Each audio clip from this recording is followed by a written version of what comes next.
So who has heard of chaos engineering? All right, that's a few people. So I might paste here just so you're aware that's going to happen. Chaos engineering is a sort of new field that was basically created by Netflix. But so that this title makes sense, I'm Andy, and I'm an optimist. I tend to try and lean towards positive outlook on life. One of my sort of life mottos is radiate positivity. And I'm generally looking at things from an optimist's point of view. But in the world of technology, I'm a senior software engineer at Sports Engine. It's hard to be an optimist when literally everything around you is broken all of the time. I don't mean in the sense that your service is down all the time or you're constantly fighting fires. I mean all of the junk that is running that thing is literally broken. In some fashion, you have no idea how it's broken. We deal with complex systems every day, but there are broken pieces everywhere. So a little bit more about me. So I'm a senior software engineer on the platform operations team at Sports Engine. I started as a software engineer. So I've been doing this for about 10 years. The first 4 to 5 years, I was a software engineer. I'm still what I would call a software engineer. I just happen to focus on the operational aspects of running the Sports Engine platform. I'm also a complex systems and safety nerd, which is kind of a weird thing about me. I'm into Sidney Decker. And then I listen to this awesome podcast by Todd Conklin that's about the Pre-Accident Investigations podcast. So the key reasons I'm interested in the safety field is that I feel every failure is an opportunity to learn, and the safety field is really all about that. And this new view on safety has kind of taught me a lot about how to be a better engineer.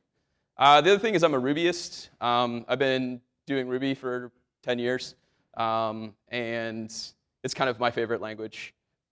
So yeah.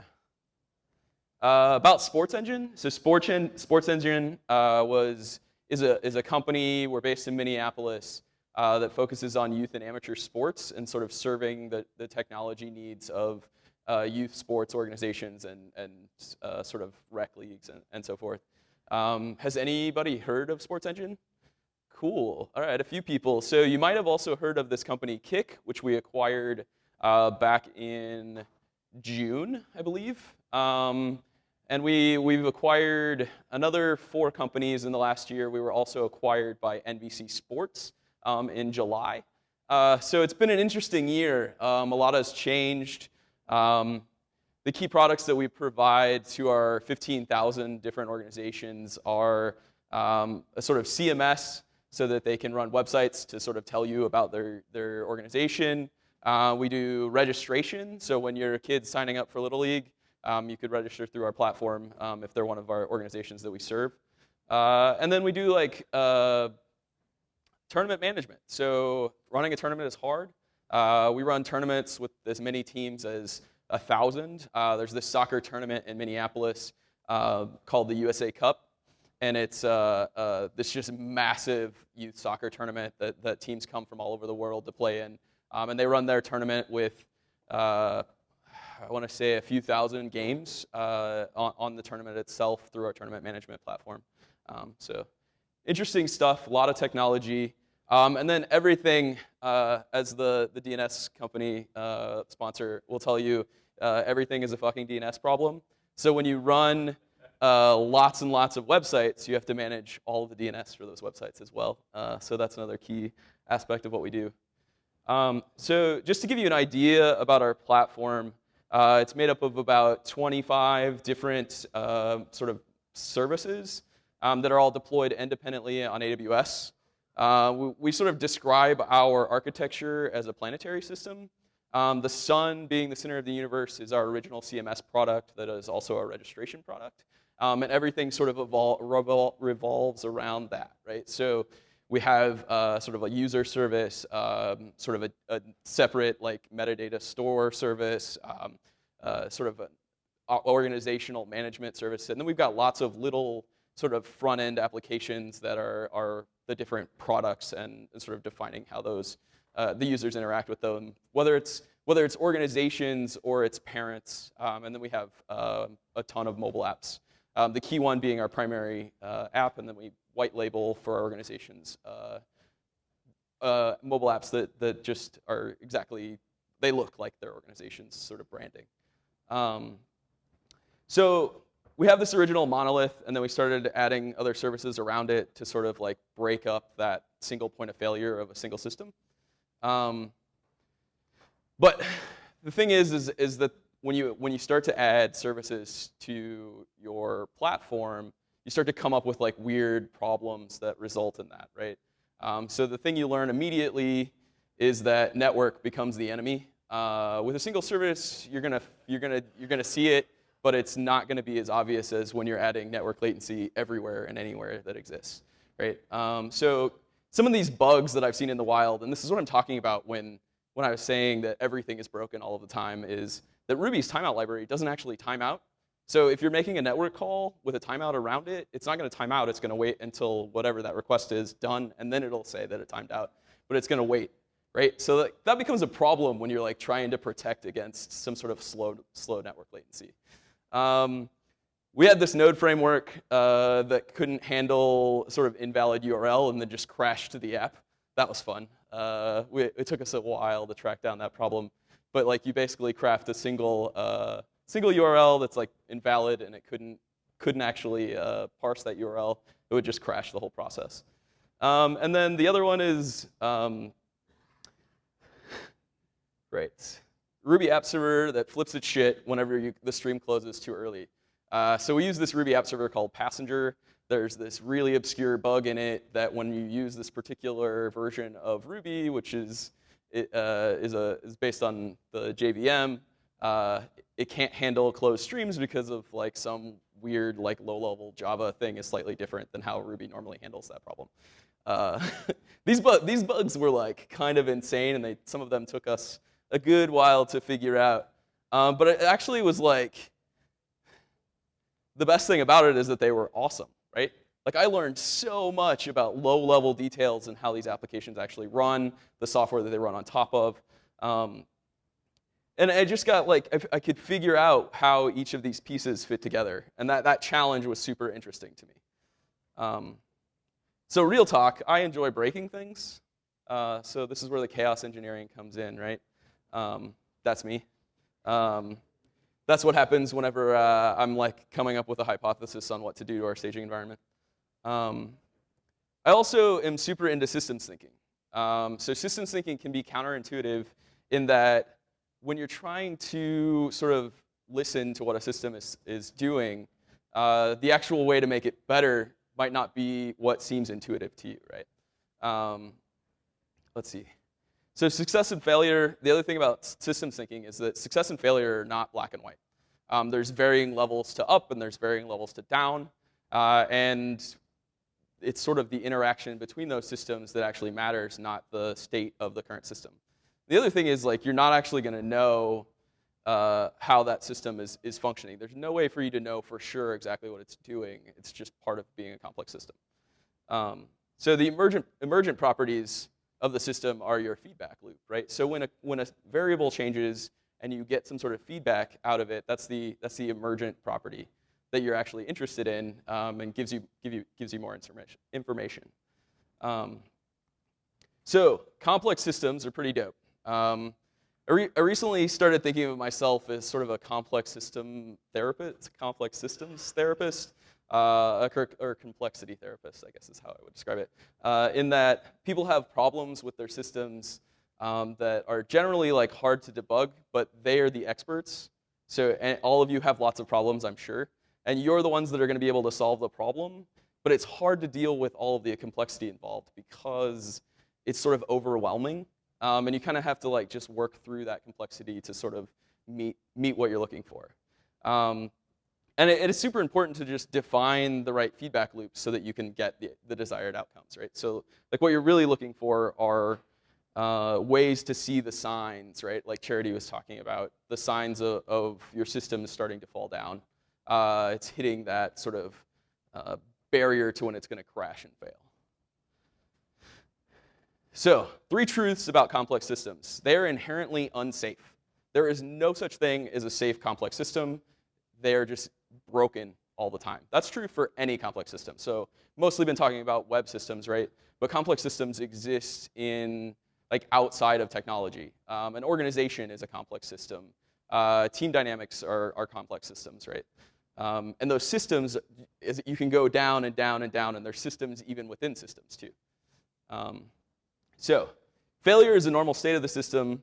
Failure can actually make the system stronger, which is the most interesting part, I think, about complex systems, is that when they fail, you're actually getting feedback, right?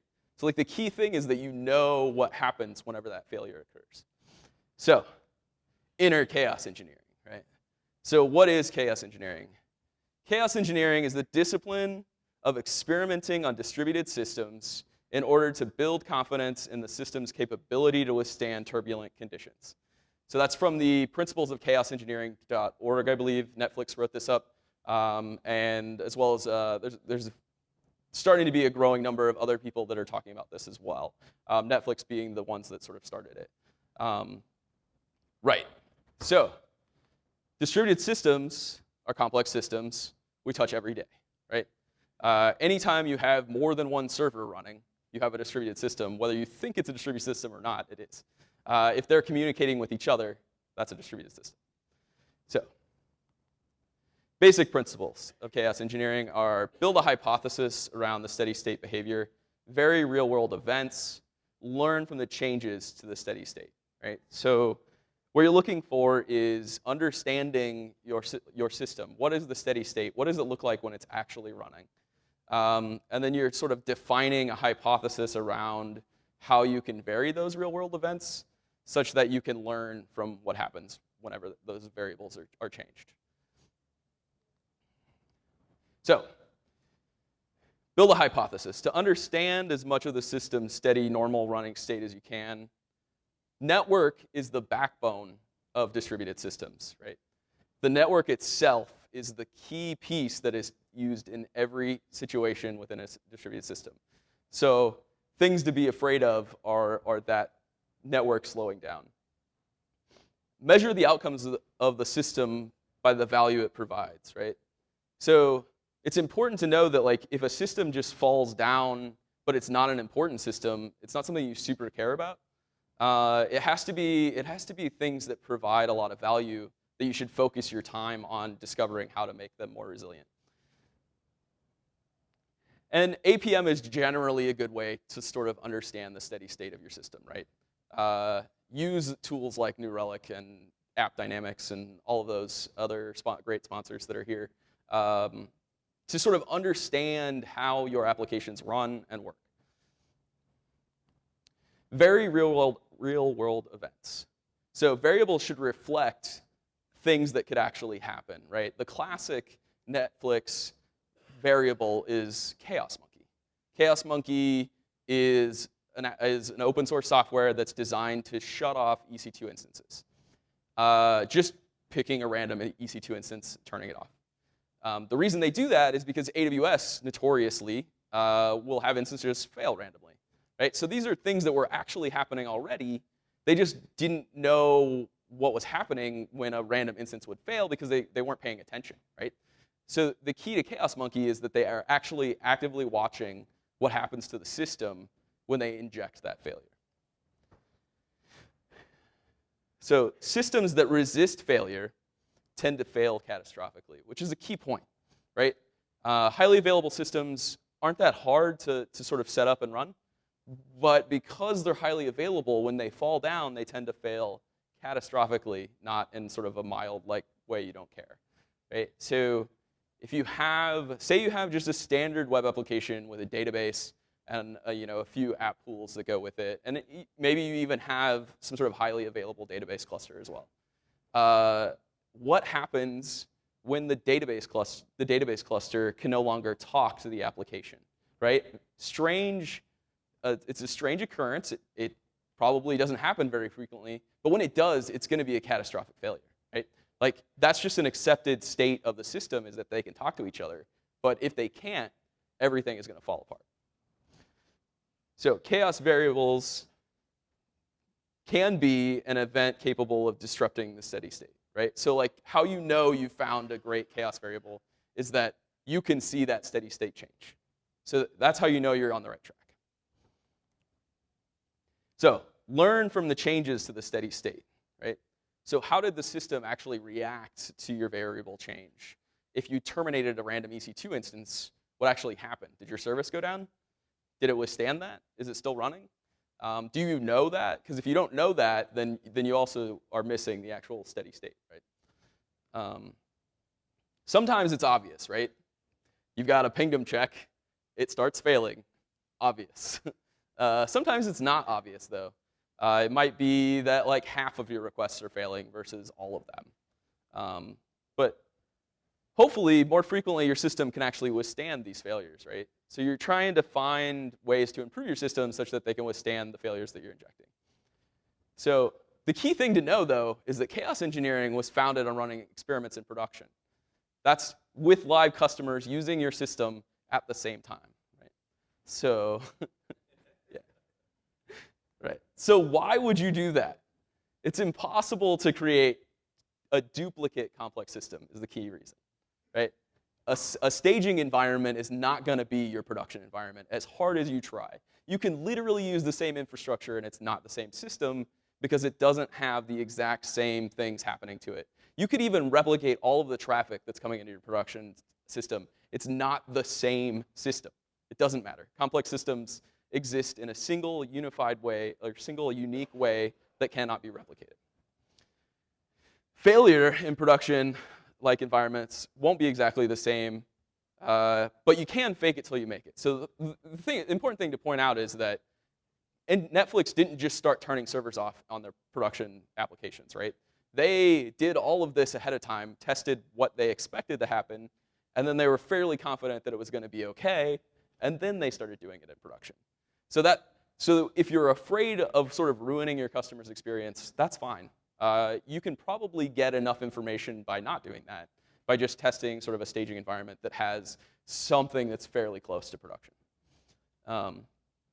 It's definitely better to run experiments in a production-like system than to not run them at all. Cool. So how do you do this?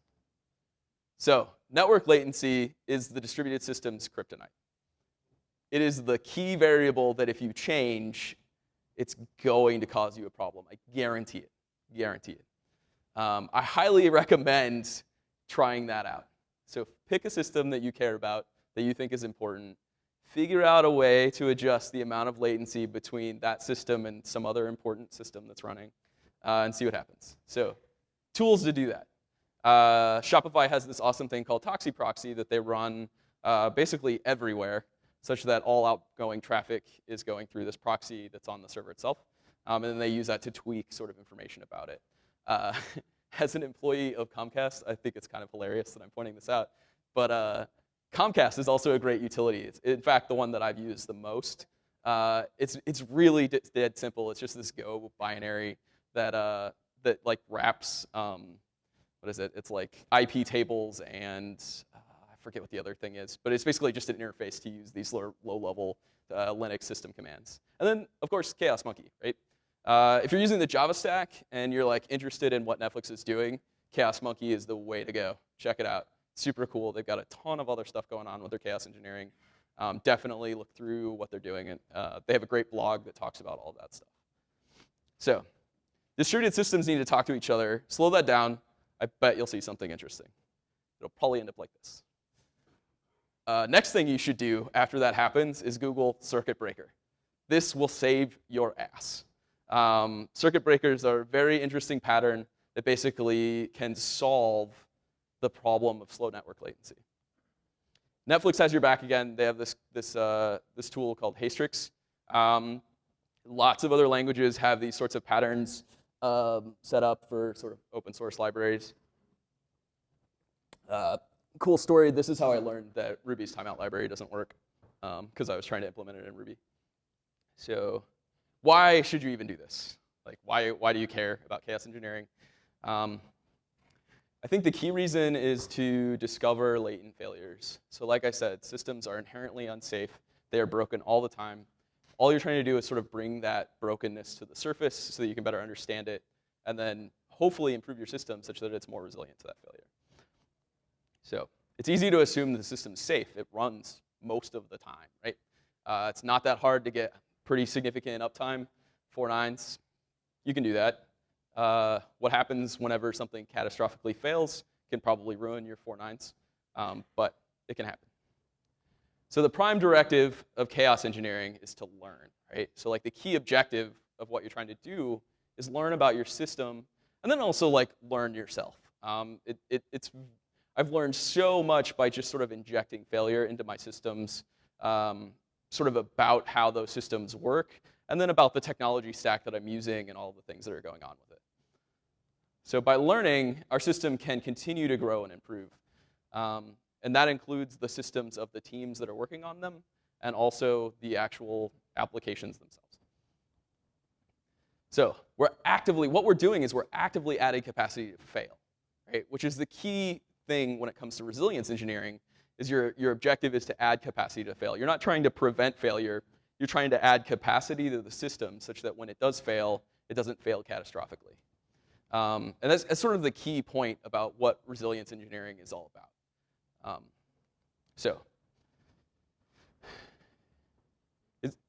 Adding capacity to fail is the key to creating not just reliable but resilient systems, right? Which is sort of what I just said. But now for something completely different, I want to talk about organizations as distributed systems. So in your organization, think about all of the network latency that you're talking about, right? All of the communication between people within your organization. That's the network latency, that like sort of time between when you send someone an email and then the time that they get it, or like how you actually communicate with people. Wait, what? So the interesting thing is thinking about chaos engineering from an organization, right? So how do we apply chaos engineering to other social technical systems? It's not a thing. Okay, but maybe it's not a thing. And maybe I'm conflating this, but here comes the obligatory Conway's Law slide. Organizations which design systems are constrained to produce designs which are copies of the communication structures of these organizations, right? So Mel Conway came up with this that was coined Conway's Law. The last time I gave this talk, I was talking about how it's a law, not a theory, and then John Allspaw was like, it's not a law, so I'm not going to do that this time. It's basically, yeah, exactly.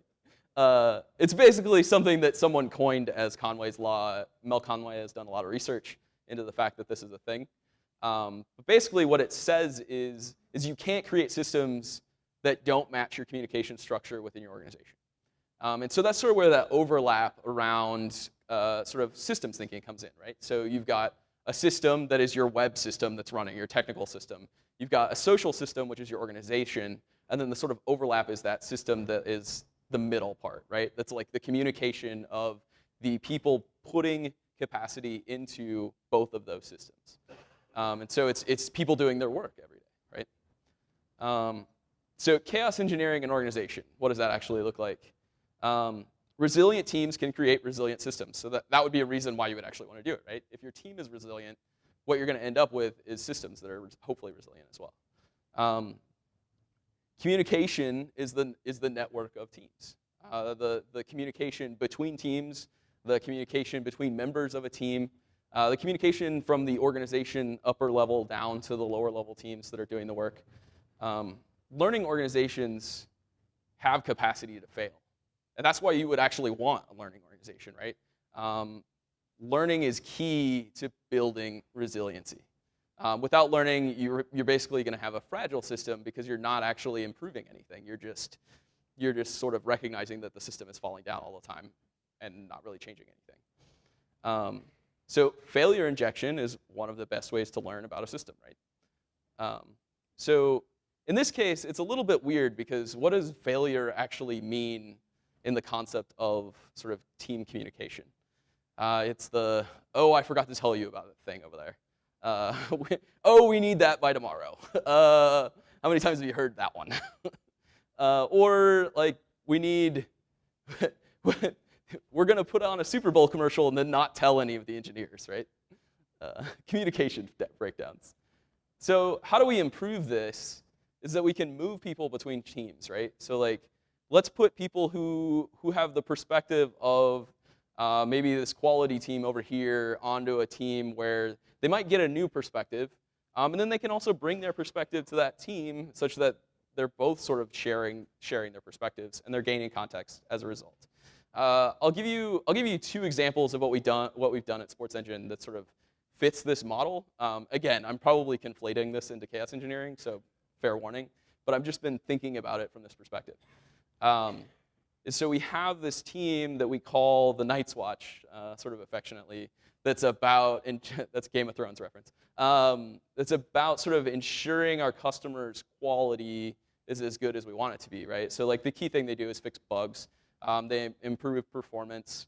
And then they also sort of like upgrade like, security vulnerabilities and all that kind of stuff. But the makeup of that team is a bunch of members from other teams. So it sort of exists as a 2 weeks. So we do sprints and they last for 2 weeks. So the team comes together for 2 weeks and then it breaks apart and then new members come on. And so what's happening is that we're starting to get like sort of connections of people in the organization that would have never talked to each other. And so now we can have these sort of like pathways of communication that we didn't have before. Another example is, so our operations team needed more capacity. And at the time, we weren't ready to hire another person. And we also really like encouraging our developers to sort of understand operations. So what we came up with is this sort of rotating cycle of an extra person on our team that comes from one of the other development teams. We call that an ops rep. And what's happening is they're learning about operations, and then we're adding software engineering skills to our team, which is super valuable. So it's kind of an interesting approach to that problem. The problem with this is that like your tech leads probably won't like this at all, because now you're taking members of their team away at random points in time. Yeah, you kind of have to deal with that. That's the failure, right? Is the fact that you're missing members of a team that were expected to be there when they were sort of planning for the amount of capacity that they had. So the key reason you want to do this is that highly collaborative teams can fall apart in communication breakdowns. Right? We have a very collaborative environment, and when we miss some sort of critical piece of communication, we're suddenly scrambling to solve problems. And this is really just creating pathways for communication. I now know that there's a developer over there that when he hears that like we're probably going to need a new service, he's just going to tell us, because he understands like what we need to know in order to solve the problem, whereas they might not have thought about it before. It just really never occurred to them. So we're really, and then there's this whole aspect of bringing people with different perspectives together such that they can start sharing that and learning from each other, right? So we're adding more avenues of communication, makes one failure less impactful. So in the new service scenario, a manager forgot to tell another manager that they need a new service, right? But that developer was in that meeting where the manager was talking about how they'll probably need that, and then told them. And so because one failure happened, it's okay. But another, the actual thing happened that we needed to have happen. So how else can we break organizations?